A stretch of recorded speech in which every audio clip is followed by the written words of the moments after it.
अस्सलामुअलैकुम प्यारे बच्चों, कैसे हैं आप। उम्मीद है खैरियत से होंगे। आज हम बाग़े उर्दू अमली किताब में काम करेंगे। चलिए शुरू करते हैं। सफ़ा नंबर 20 निकालिए।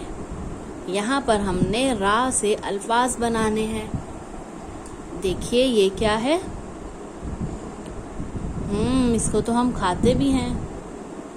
रान, रान, रान के शुरू में हम रा लिखेंगे। रा और फिर क्या आवाज आ रही है, नून, रान। अच्छा ये बताइए ये कौन है।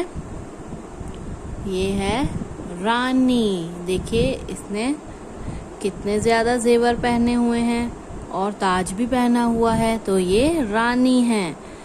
अब हम यहाँ पर लिखेंगे रा नून ये नी, रानी। ये देखिए चांद, सितारे और आसमान काला काला हो रहा है। ऐसे कब होता है? रात को होता है। तो यहाँ पर हमने क्या लफ्ज बनाना है? रात, रात। ये बताइए ये कौन है? ये है राजा।